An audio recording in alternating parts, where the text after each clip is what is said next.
மாண்புமிகு பேரவைத் தலைவர் அவர்களே, சென்னையை சுற்றி இருக்கக்கூடிய பல பகுதிகள் சூழலியல் முக்கியத்துவம் வாய்ந்த பகுதிகளாக இன்றைக்கு இருக்கிறது. குறிப்பாக வடசென்னை பகுதியில் இருக்கக்கூடிய கொசஸ்தலை ஆறு, எண்ணூர் கழிமுக பகுதிகள் என்பது இந்த சென்னையை சுற்று வட்டாரத்தில் இருக்கக்கூடிய நிலப்பரப்பினுடைய ஜீவாதாரமாக விளங்கக்கூடிய பகுதிகள். அது பொதுமக்களுக்காக மட்டுமல்ல, அதை நம்பி பல்வேறு உயிரினங்கள், பல பறவைகள், பல குடும்பங்கள் அதை நம்பி இருக்கக்கூடிய சூழல். குறிப்பாக மீனவர்கள் இந்த பகுதியிலே அந்த வளங்களை நம்பி இருக்கக்கூடிய நிலையில் தொடர்ந்து அங்கே இருக்கக்கூடிய இந்த ஆறு பல்வேறு காரணங்களாலே மாசுபடக்கூடிய நிலை வருகிறது. அதற்கு குறிப்பாக வடசென்னை பகுதியை தாண்டி இருக்கக்கூடிய எண்ணூர் பகுதிகளிலே ஏற்பட்டிருக்கக்கூடிய பல்வேறு தொழிற்சாலைகள், மணலி போன்றிருக்கக்கூடிய பகுதிகள், எண்ணூர் பகுதிகளில் வந்திருக்கக்கூடிய தொழிற்சாலைகள், அந்த தொழிற்சாலை கழிவுகளில் வரக்கூடிய பிரச்சனைகள்.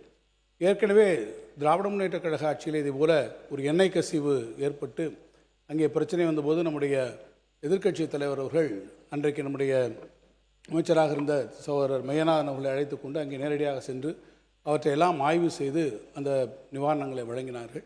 இது ஒரு தொடர்கதையாகவே அந்த பகுதியில் இருக்கிறது. அது பெருமளவிலே சூழலியல் கேடுபாடுகளை உருவாக்குவதோடும் அங்கே இப்போது மீன்கள் செத்து மிதக்கக்கூடிய அளவிற்கு அது அங்கே நம்பி இருக்கக்கூடிய மீனவர்களுடைய வாழ்வாதாரத்தை பாதிக்கக்கூடிய அளவில் சூழல்நிலையை முற்றமாக கெடுக்கக்கூடிய வகையில் அமைந்திருக்கக்கூடிய காரணத்தால் அரசு அதற்கான உடனடியான நடவடிக்கைகளை மேற்கொண்டு தொடர்ந்து இந்த கேடுபாடுகளிலிருந்து அந்த பகுதியை காப்பாற்றக்கூடிய வகையில் ஒரு சூழலியல் மண்டலமாக அதை உருவாக்கக்கூடிய வகையில் அரசு நடவடிக்கைகளை மேற்கொள்ள வேண்டும் என்று அரசின் கவனத்தை ஈர்த்து அமைகிறேன். மாண்புமிகு பேரவைத் தலைவர் அவர்களே, சென்னையை சுற்றி இருக்கக்கூடிய பல பகுதிகள் சூழலியல் முக்கியத்துவம் வாய்ந்த பகுதிகளாக இன்றைக்கு இருக்கிறது. குறிப்பாக வடசென்னை பகுதியில் இருக்கக்கூடிய கொசஸ்தலை ஆறு, எண்ணூர் கழிமுக பகுதிகள் என்பது இந்த சென்னையை சுற்று வட்டாரத்தில் இருக்கக்கூடிய நிலப்பரப்பினுடைய ஜீவாதாரமாக விளங்கக்கூடிய பகுதிகள்.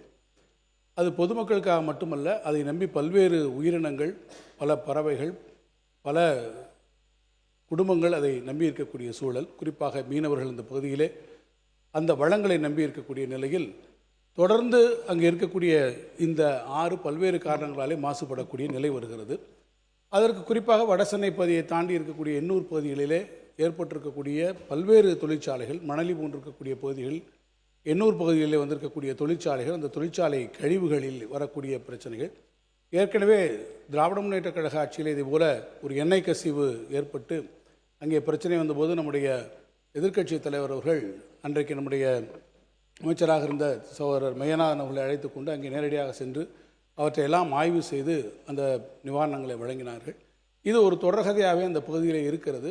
அது பெருமளவிலே சூழலியல் கேடுபாடுகளை உருவாக்குவதோடும் அங்கே இப்போது மீன்கள் செத்து மிதக்கக்கூடிய அளவிற்கு அது அங்கே நம்பி இருக்கக்கூடிய மீனவர்களுடைய வாழ்வாதாரத்தை பாதிக்கக்கூடிய அளவில் சூழல்நிலையை முற்றமாக கெடுக்கக்கூடிய வகையில் அமைந்திருக்கக்கூடிய காரணத்தால் அரசு அதற்கான உடனடியான நடவடிக்கைகளை மேற்கொண்டு தொடர்ந்து இந்த கேடுபாடுகளிலிருந்து அந்த பகுதியை காப்பாற்றக்கூடிய வகையில் ஒரு சூழலியல் மண்டலமாக அதை உருவாக்கக்கூடிய வகையிலே அரசு நடவடிக்கைகளை மேற்கொள்ள வேண்டும் என்று அரசின் கவனத்தை ஈர்த்து அமைகிறேன்.